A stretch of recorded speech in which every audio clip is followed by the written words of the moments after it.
A paz do Senhor Jesus, amém. A todos os irmãos do curso de Teologia, Visão de Águia, Deus abençoe a vida de todos os irmãos. Vamos aqui dar continuidade ao nosso curso de Hermenêutica, a arte de interpretar a Bíblia, amém.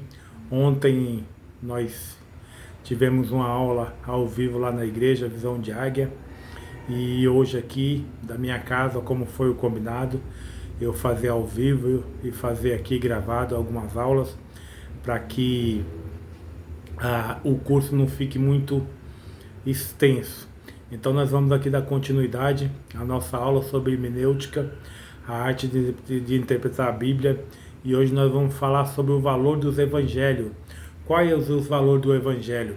Os evangelhos são livros históricos. Jesus Cristo viveu realmente. Jesus Cristo, ele disse tudo aquilo que foi escrito realmente. Então é isso que nós vamos entender aqui hoje, amém? O valor dos evangelhos. Será que Jesus Cristo disse tudo aquilo que foi escrito? Será que os evangelhos são livros mesmo históricos? Então é isso que nós vamos aprender aqui nesta aula, amém? Que nós possamos crescer no conhecimento e na graça do Senhor Jesus, amém? Vamos lá para o conteúdo. Meus irmãos, em primeiro lugar, nós dissemos que os evangelhos, muito mais do que narrativas de fatos históricos, eles são baseados em fatos históricos, fundamentados no fato histórico da vida. Obra de Jesus Cristo não se pode provar fato por fato, ou seja, com todas as minúcias, mas não se pode negar, meus irmãos, o valor histórico geral dos fatos. Por exemplo, Cristo fez milagres.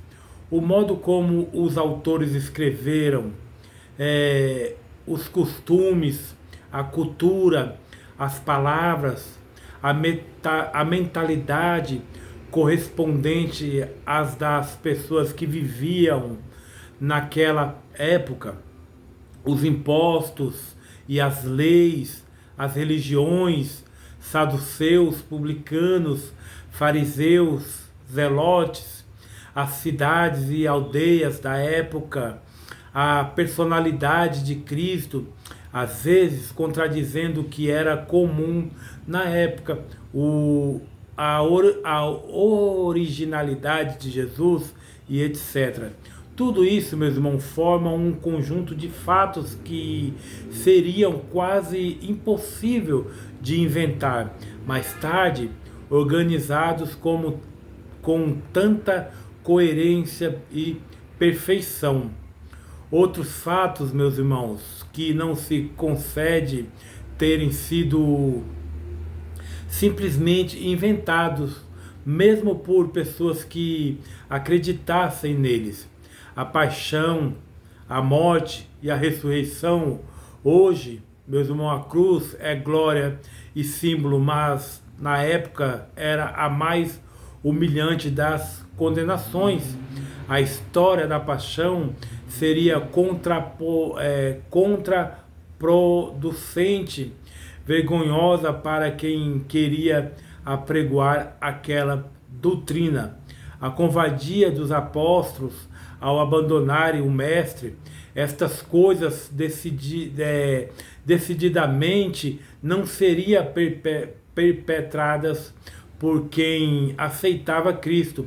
Eles se esforçaram por justificar estes fatos, associando com as profecias do Antigo Testamento, e muitas vezes apenas por acomodação, por coincidências. Finalmente podemos dizer: os evangelhos não são livros históricos no sentido que se entendem esta palavra atualmente, meus irmãos, mas seguramente são baseados em acontecimentos históricos. Alguns autores além dos evangelistas, eles falaram de Jesus. Flávio Joséfo, fariseu, historiador contemporâneo de Jesus, conta detalhes daquele tempo. Embora com aspecto tendencioso para a ótica dos fariseus, mas isto era mesmo de se esperar. Isto é, que ele não falasse mais de Jesus e de outros movimentos messiânicos. E é preciso se notar que, em vista da dominação dos romanos, ele foi cauteloso para não assustá-los, escrevendo sobre estes movimentos considerados por eles supervisivos. Assim, meus irmãos, só trataram mais sobre Jesus os que se interessavam por ele. Os apóstolos, no caso, também Tacito, historiador romano, escreveu os animais no tempo de Trajano e falam da execução de Cristo e no surgimento do cristianismo. Portanto, meu irmão, mesmo outras pessoas que não eram cristãos, elas dão um testemunho da vida, paixão e morte de Cristo, não é? Então nós podemos ver que até as pessoas que não eram cristãos, eles vão dar testemunho da vida de Jesus Cristo.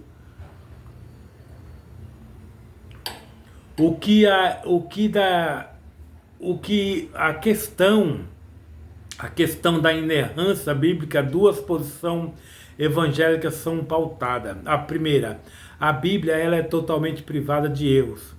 A segunda, a Bíblia é sem erro toda vez que fala sobre salvação e fé, mas pode possuir erros em outros pontos.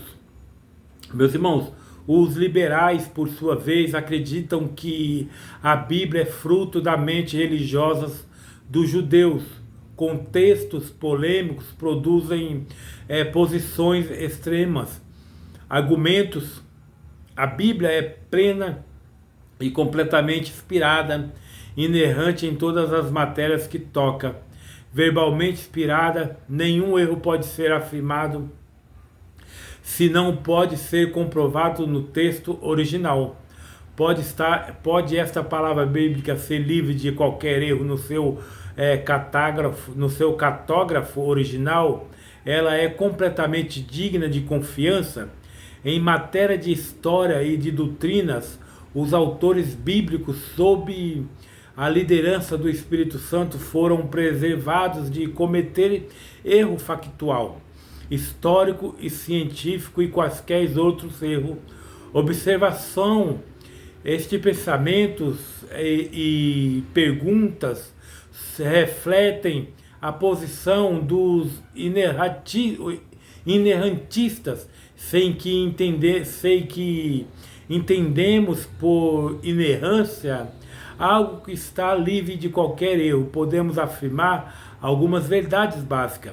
Primeiro, a Bíblia ela é um livro singular, muito especial, que se diferencia dos demais livros e compêndios da literatura universal. Segundo, não podemos compreender as Escrituras apenas com nossa inteligência humana, a menos que contemos com a força, o poder e, em especial, a iluminação do Espírito Santo, que sonda as profundezas de Deus e esclarece os mistérios da sua palavra, como diz João 16:13.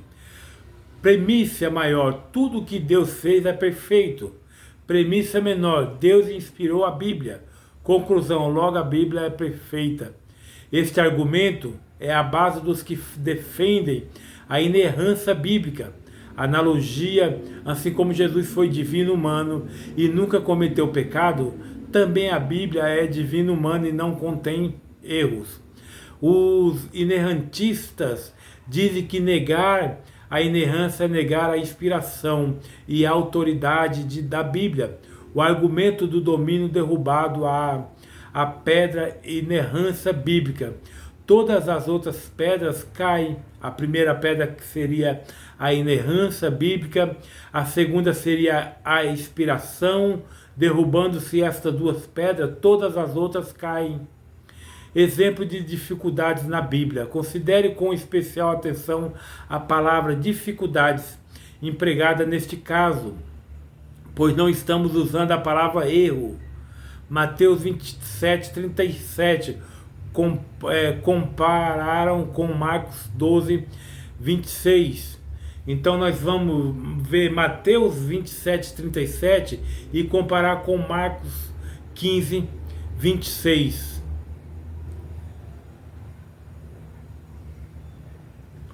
Quando nós comparamos esses dois textos, a gente vai ver algumas coisas, não é? Que parece ser difícil de empregar, a dificuldade, não é? Então vai ter muita dificuldade nessas coisas. Também Lucas 23:38 com João 19:19. Mateus, este é Jesus, o rei dos judeus. Marcos, o rei dos judeus. Lucas, este é o rei dos judeus. Então você vai ver ali, ó, como vai dizer aqui, ó, Mateus vai dizer, este é Jesus, o rei dos judeus. Marcos, ele vai dizer, o rei dos judeus. Lucas, ele vai dizer, este é o rei dos judeus. João, Jesus Nazareno, rei dos judeus. Cada evangelista, meus irmãos, escreveu inspirado por Deus, mas de sua maneira, cada um usou o próprio estilo literário, né? Então você vai ver assim, todos eles escreveram de Jesus, mas cada um vai usar ali o seu estilo literário da época. Vem Mateus de 6:9 a 15 com Lucas 11 do 1 ao 4, oração do Pai Nosso.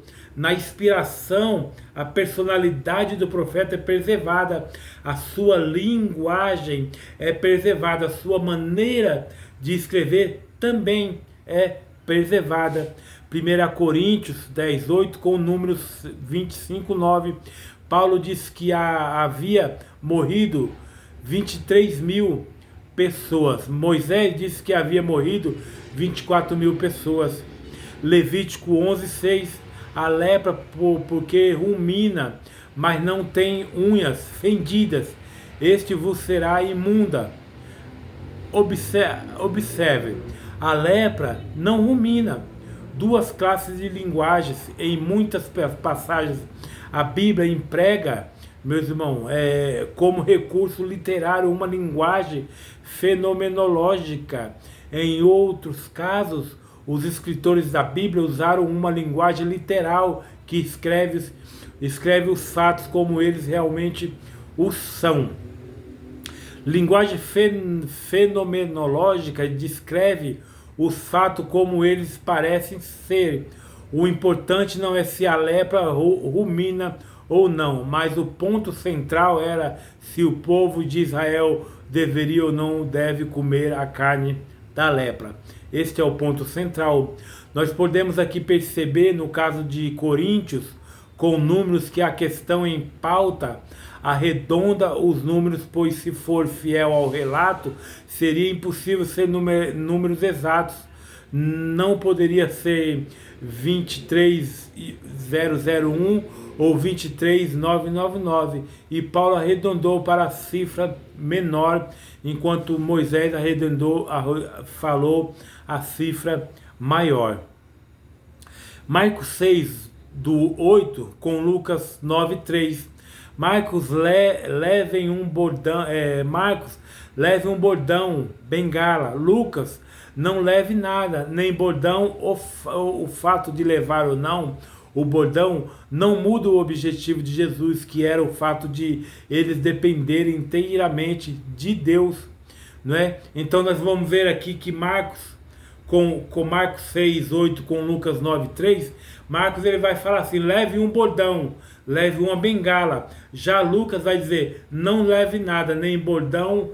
O fato de levar ou não o bordão não muda o objetivo de Jesus, que era o fato de que eles dependeram inteiramente de Deus.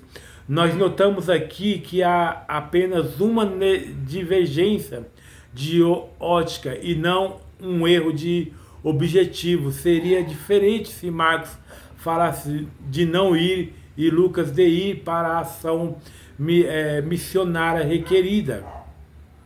E Mateus 26, 34 com Marcos 14, 30, antes que o galo cante, aqui o autor está sendo em sua argumentação mais generoso, mais genérico, antes que o galo cante 3 vezes. Em contraste, aqui o outro autor está sendo mais específico. Um estava sendo mais preciso que o outro, mas isso não muda o sentido fundamental da mensagem, que era o fato de que Pedro iria negar a Jesus. Era erro para muitos opositores da Bíblia. Quanto à ciência, era apenas um sinônimo de imperfeição. Amém? Inexatidão, porém para estes, quando encontraram uma informação científica equivocada na Bíblia, então é sinônimo de engano, fraude. Os profetas não estavam preocupados com o aspecto científico, histórico, geográfico, etc., mas com uma mensagem espiritual. A finalidade da Bíblia não é dar informações científicas, históricas ou geográficas, mas uma informação de vida e salvação. Na Bíblia, meus irmãos, o verdadeiro erro não está de acordo com a vontade de Deus. A verdade bíblica se expressa unicamente na vontade de Deus. Os mesmos argumentos servem para a história política. A Bíblia não se preocupa com isto. História espiritual. A Bíblia se preocupa com essa história, com estas histórias, com que conhecemos como plano de salvação, que é exatamente a relação correta entre Deus e seu povo com Deus. A Bíblia só menciona fatos políticos quando esta tem que ver com a história espiritual do povo. Considere com atenção a leitura de João 21, 25. Se o leitor levar em consideração de forma literal, este trecho obviamente acusaria a João de estar dando uma falsa informação. Todavia, o que temos aqui é que conhecemos em literatura como exagero poético, né? Então, aqui o escritor está usando um exagero poético.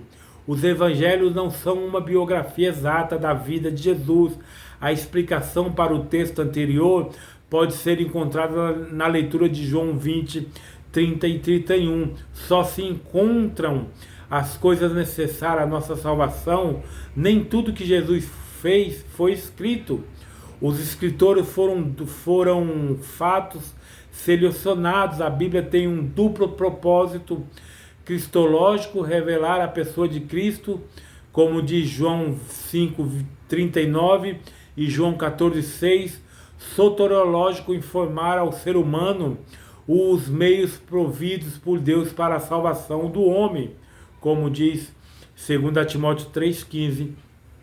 Deus ele fala através das escrituras, não com o propósito de tornarmos eruditos, mas com o propósito de tornar-nos cristãos. Dentro da Bíblia, meus irmãos, existem coisas secundárias por natureza. Estas coisas contribuem para entender o ponto central, mas não essas narrativas são o ponto central. O conhecimento que temos acerca de Deus é um conhecimento parcial, é um conhecimento muito raso, é muito pouco conhecimento. Consideremos a questão do conhecimento de Deus com esta visão. Nós jamais podemos compreender Deus. Essa compreensão será sempre parcial e muitas vezes cometemos o erro de olhar olhar os conceitos dessa nossa visão humana. Vejamos um exemplo aqui em grego, temos duas palavras para conceito de tempo, cronos e kairos. A primeira, cronos, é a visão humana sobre o tempo, então é cronos, a visão humana sobre o tempo.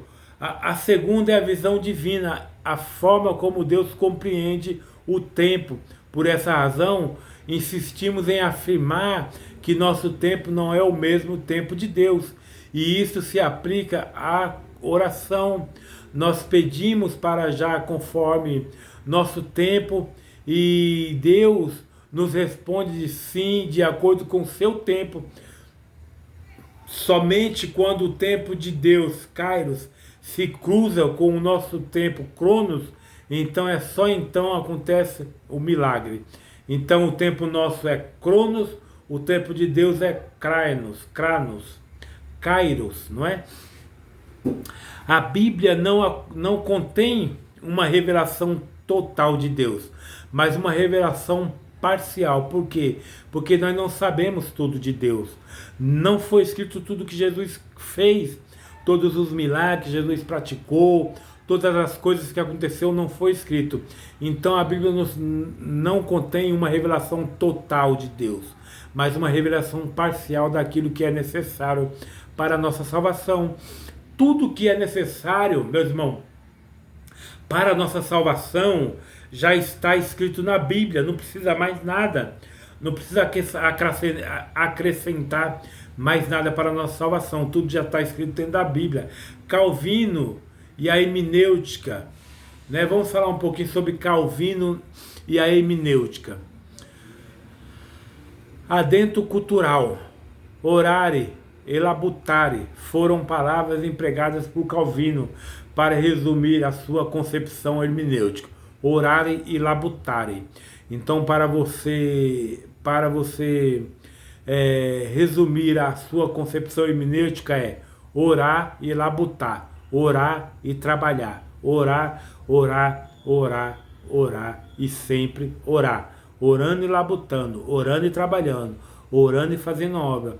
Com estes termos, ele expressou a necessidade de súplica pela ação iluminadora do Espírito Santo e do estudo diligente do texto e do contexto histórico como que requisitos indispensáveis à interpretação das Escrituras. Então, para você interpretar as Escrituras, é orar e ler, orar e ler, orar e labutar, orar e ler. Vamos ler o texto, reler o texto 10, 20, 30, 40, 50 vezes, não importa, mas temos que orar e ler e reler o texto com o mesmo propósito. Lutero empregou uma figura, um barco com dois remos, o remo da oração e o remo do estudo. Então, o estudo para o cristão é um barco com dois remos, um remo para orar e outro remo para estudar, ler a Bíblia, estudar a palavra do Senhor. Com um só destes remos, navega-se em ciclo, perde-se o rumo e corre-se o risco de não chegar a lugar nenhum. Não adianta só você orar, você não vai conseguir chegar a lugar nenhum. Não adianta você só estudar a Bíblia, ler, você também não vai chegar a lugar nenhum. Se você remar com só um remo, você sempre vai andar em ciclo. Palavras e figuras como estas revelam a consciência que os reformadores tinham do caráter divino humano das Escrituras e o equilíbrio fundamental que caracteriza a hermenêutica reformada da palavra de Deus, delimitação do assunto. O termo hermenêutica tem sido empregado em dois sentidos. Historicamente, nos compendimos clássicos de interpretação bíblica, designa a disciplina que partindo de pressupostos básicos, estuda e sistematiza a teoria da interpretação das Escrituras, enquanto a exegese significa a prática neste sentido, O objetivo da hermenêutica é descobrir e sistematizar os princípios e métodos apropriados para a compreensão do sentido que o autor tentou transmitir aos seus leitores originais. Mais recentemente, entretanto, estes termos têm sido usados como sentido diferentes. Exegese para designar o estudo das escrituras, com vista a descobrir o sentido original pretendido pelo autor, e hermenêutica no sentido restrito da sua contemporaneidade. Então a exegese é você tirar do texto aquilo que você compreendeu através do autor.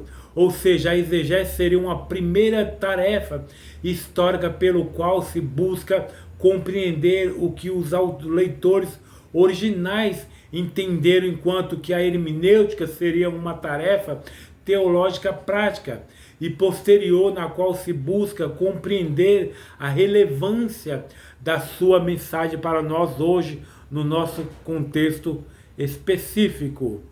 Nota 1. Nesse estudo, meus irmãos, nós temos,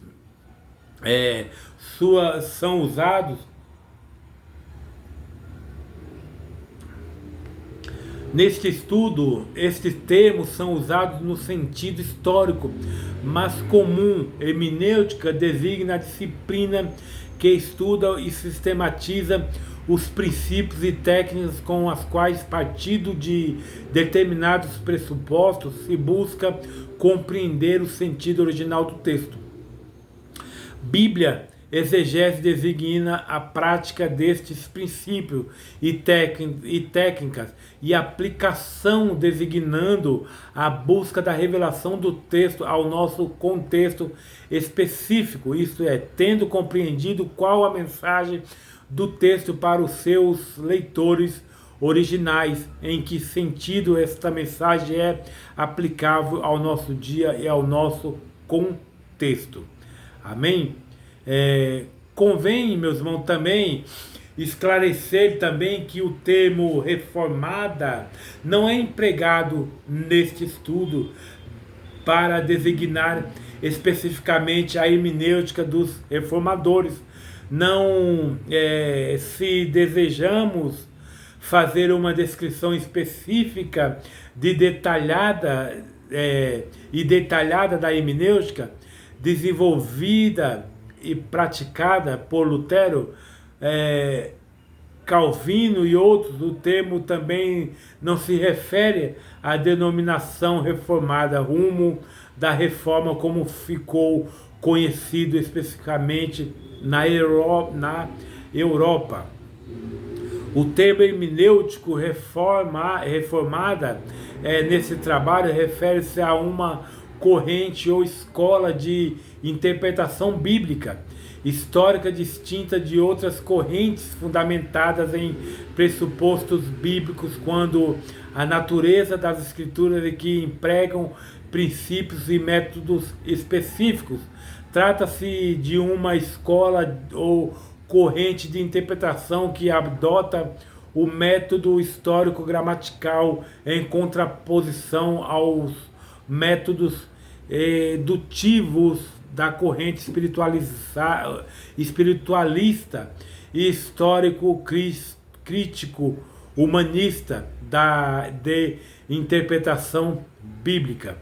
Com a expressão hermenêutica reformada, quer-se designar neste estudo o modelo de interpretação bíblica defendida e aplicada pelos reformadores, pelos principais símbolos da fé protestantes, inclusive batistas. Amém? Nota 2. Pelos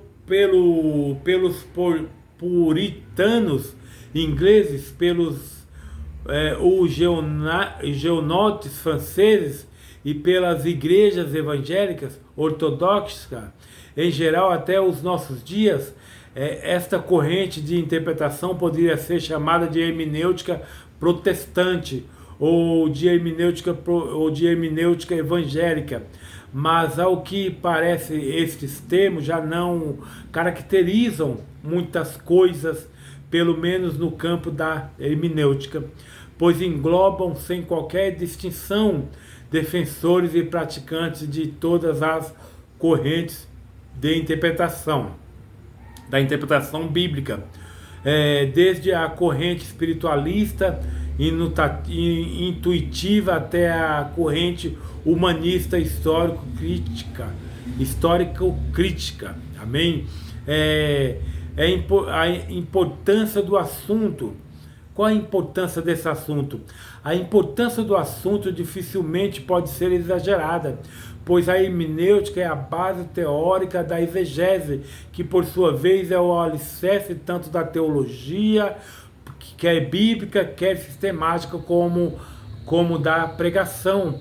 Parece que atualmente, pelo menos no Brasil, essas disciplinas têm sido parcialmente relegadas por alguns segmentos evangélicos a um segundo plano. Exegese, a doutrina e a pregação têm sido substituídas por coisas mais práticas, tais como a ação social, o engajamento político, a administração eclesiástica, o evangelismo, a liturgia, a exortação morais, etc. Quando não se nega a importância da exegese, da doutrina e da pregação, na teoria nega-se na prática. Convém observar, entretanto, que o apóstolo Paulo ele exorta Timóteo a cuidar de si mesmo e da doutrina, de modo que possa ser ele mesmo salvo, bem como seus ouvintes. 1 Timóteo 4:16. Ele o admoesta a apresentar-se a Deus aprovado como obreiro que não tem do que se envergonhar e que maneja bem a palavra da verdade. 2 Timóteo 2,15, e afirma que devem ser considerados merecedores de dobrados honorários ou honra os presbíteros que presidem bem com especialidades, os que se afadigam na palavra e no ensino. 1 Timóteo 5,17. Não se pode esquecer de que aprovei a Deus salvar os que creem pela loucura da pregação. 1 Coríntios 1:21, e de que a fé vem pela pregação e a pregação pela palavra de Cristo. Romanos 10:17. A importância da doutrina é vista especialmente nas cartas do apóstolo Paulo e no tratamento que faz da questão da justificação pela fé na carta aos Gálatas. Nem a igreja de Corinto, com todos os seus problemas morais, foi tão duramente tratada pelo apóstolo quanto as igrejas da galáxia, em função do seu desvio doutrinário. A verdade de Deus expressa em sua palavra é o instrumento empregado pelo Espírito Santo. Amém? Então, meu irmão, para salvar e santificar, são as sagradas letras que podem tornar-se sábio para a salvação, pela fé em Cristo Jesus, e fazer com que o homem de Deus seja perfeito e perfeitamente habilitado para toda boa obra, como diz 2 Timóteo 3:15-17. Para isso temos que estudar a Bíblia, temos que continuar perseverando no estudo da palavra de Deus. Richard Baxter, um dos puritanos mais conhecidos, amém, foi o instrumento nas mãos de Deus em um reavivamento na sua cidade, autor de dezenas de obras, a maioria de cunho prático. Usou uma figura para expressar a relação entre a verdade da palavra e a santidade. Em suas palavras, as verdades de Deus são os próprios instrumentos de santificação de vocês. Essa santificação é o resultado produzido por essas verdades sobre o entendimento e a vontade de vocês. As verdades são o selo e a alma de vocês é a cera. A santidade é a impressão feita de vocês receber apenas algumas verdades, terão apenas uma expressão parcial. Se vocês as receberem de modo desordenado, a imagem que produzirão nas almas de vocês serão igualmente desordenadas, como se os membros dos corpos de vocês fossem unidos de modo monstruoso. Amém? Nota 3. Aí está a importância da hermenêutica. Ela é a base teórica da exegese, que por sua vez é o fundamento da teologia e da pregação, das quais depende a saúde espiritual da igreja e da nossa própria vida. Uma hermenêutica deformada fatalmente resultará em exegese deformada, produzirá teologia e pregação deformadas e se manifestará tragicamente em igrejas e vidas deformadas. Necessidade da hermenêutica. Nós vamos estudar a necessidade da hermenêutica na próxima aula, amém? Quero parar por aqui para não ficar muito extenso essa aula, já quase 40 minutos de aula. Então na próxima aula nós vamos estudar as necessidades da hermenêutica. Peço a todos os irmãos que estude a apostilha, ouve esse vídeo. Qualquer dúvida é só perguntar, amém? Bom estudo, que Deus abençoe a vida de todos vocês.